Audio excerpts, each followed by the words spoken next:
Ya, selamat pagi anak-anakku sekalian. Apa kabar? Mudah-mudahan kalian dalam keadaan sehat dan tetap semangat dalam belajar di rumah. Ya. Anak-anakku sekalian, pada kesempatan hari ini kita akan belajar mengenai pertumbuhan dan perkembangan pada manusia. Itu pertumbuhan dan perkembangan pada manusia. Baik anak-anakku sekalian, sebelum belajar lebih lanjut, Pak Guru ingatkan kembali bahwa kita harus tetap menjaga kesehatan ya, dengan cara menggunakan masker, sering cuci tangan, kemudian jaga jarak ya, serta menjauhi kerumunan.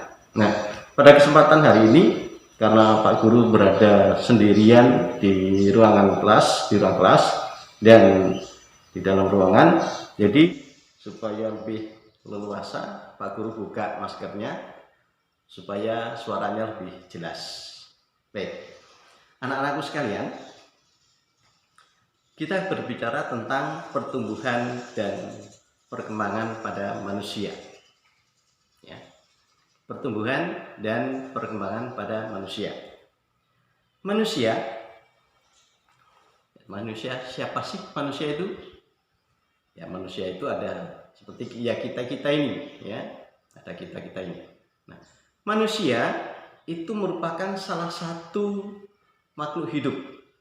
Ya, pada pelajaran minggu yang lalu sudah kita pelajari bahwa makhluk hidup itu ada tiga, yaitu manusia, hewan, dan tumbuhan. Nah, salah satunya adalah manusia seperti kita ini. Ya. Jadi manusia merupakan salah satu makhluk hidup. Nah, manusia itu memiliki ciri-ciri yang sama dengan makhluk hidup lainnya. Ya, salah satu ciri makhluk hidup sebagai makhluk hidup ya, yaitu bahwa kita mengalami pertumbuhan dan perkembangan. Pertumbuhan manusia itu terjadi sejak di dalam kandungan. Ya, sejak berada dalam kandungan ibu, ketika ibu kita itu mengandung ya, manusia sudah terbentuk di sana. Nah, setelah lahir menjadi seorang bayi ya, pertumbuhan manusia itu bertambah besar dari bayi hingga dewasa. Nah, setelah dewasa pertumbuhan manusia berhenti. Jadi tidak tinggi terus atau tidak membesar terus, tidak. Ada batas-batas tertentu sampai batas mana manusia itu berhenti untuk berkembang dan bertumbuh. Ya. Jadi pertumbuhannya itu berhenti pada masa-masa tertentu. Nah, setelah dewasa pertumbuhan manusia itu berhenti. Namun perkembangan seperti perkembangan emosi, perkembangan pikiran pada manusia itu terus berlanjut, terus berkembang. Pertumbuhan dan perkembangan itu dipengaruhi oleh beberapa faktor. Ya, oleh beberapa faktor. Ada tadi faktor makanan, faktor olahraga dan sebagainya. Setiap makhluk hidup itu mengalami pertumbuhan mulai dari kecil menjadi besar dan lebih tinggi ya. Sebagai contoh misalnya manusia. Manusia lahir sebagai bayi. Kita lihat kalau bayi itu badannya kecil ya, kita gendong ya.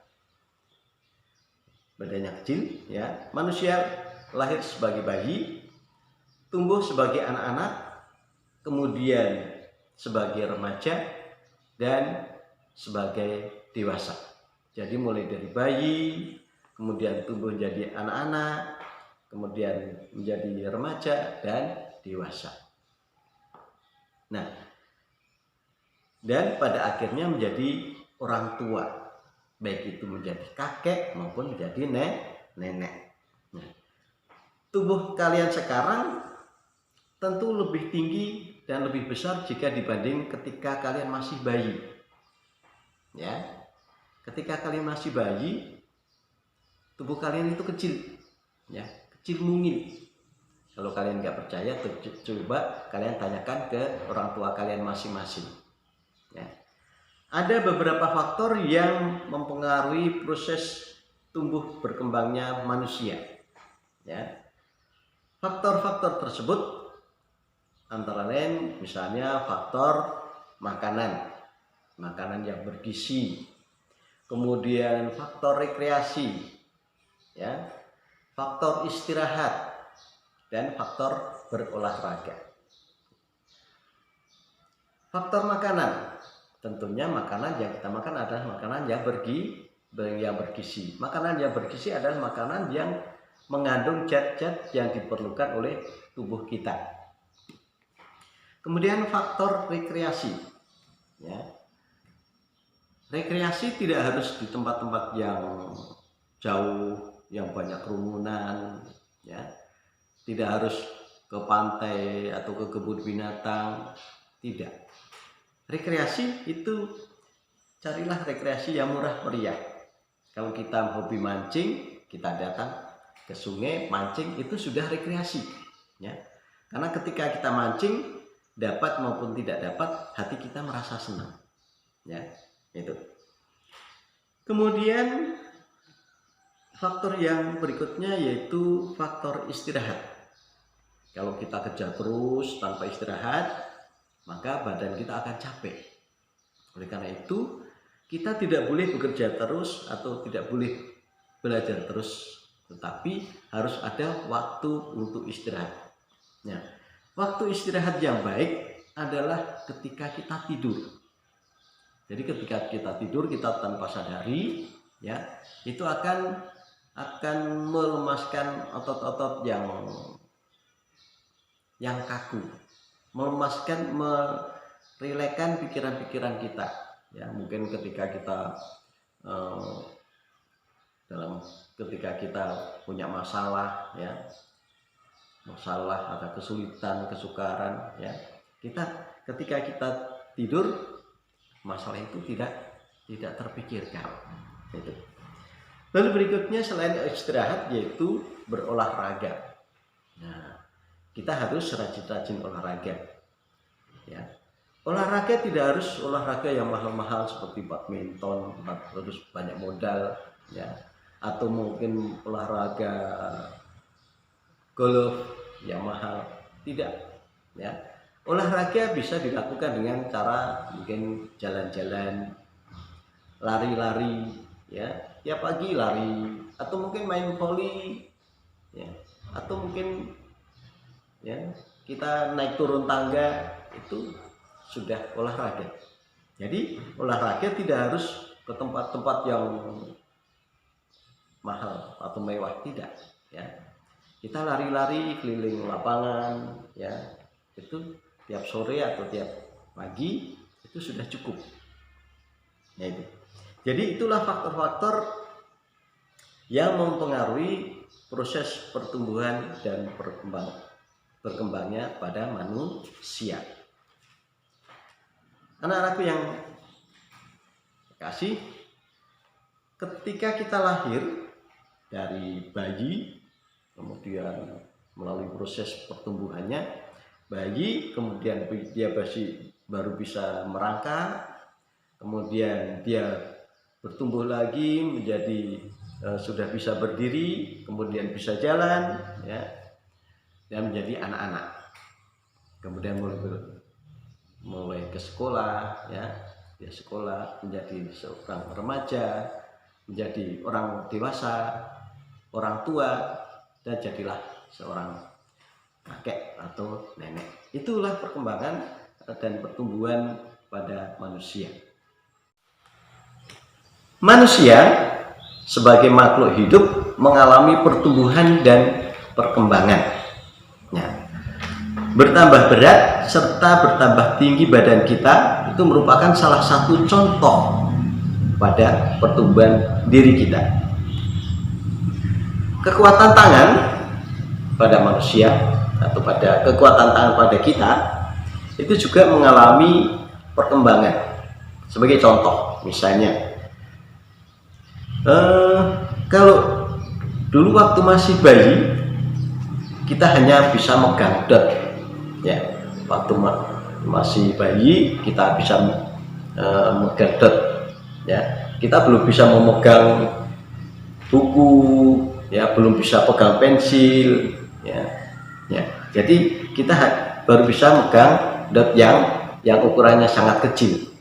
Nah, kemudian ketika sudah semakin besar, ya, sudah bisa jalan, kita minumnya sudah nggak pakai dot lagi, tapi pakai gelas dengan manual, dan kemudian kita minum pakai gelas seperti ini. Kita minum, nggak pakai dot lagi, ya. Jadi kita pegang gelas, kemudian kita minum, ya. Itu sudah ada kemajuan, ya. Nah, anak-anakku sekalian, ketika kalian masih kelas 1, ya, tentunya kalian baru belajar nama, kemudian lama bilangan, itu pun baru sampai bilangan puluhan, ya. Misalnya bisa menyebutkan nama, ya, kemudian belajar tentang lama bilangan, misalnya 1 sampai 10. Mulai menghitung 1, 2, 3, 4, 5, 6, 7, 8, 9, 10, ya, baru sampai 10, ya. Lalu berkembang menjadi bilangan ratusan, ya, 100, 200, 300, 400 dan sebagainya, bahkan sampai bilangan ribuan. Nah, ini. Kalian juga sudah belajar tentang penjumlahan, ya. Nah, pada kesempatan ini kita akan belajar tentang penjumlahan dengan teknik 1 kali menyimpan, ya. Belajar dengan teknik 1 kali menyimpan, ya. Kita perhatikan anak-anakku sekalian, ya. Penjumlahan dengan teknik 1 kali menyimpan. Menjumlahkan dengan 1 kali teknik menyimpan itu dilakukan jika hasil penjumlahan lebih dari 10. Kita perhatikan contoh di samping, ya. Sebagai contoh, 1728 ditambah 1223, ya,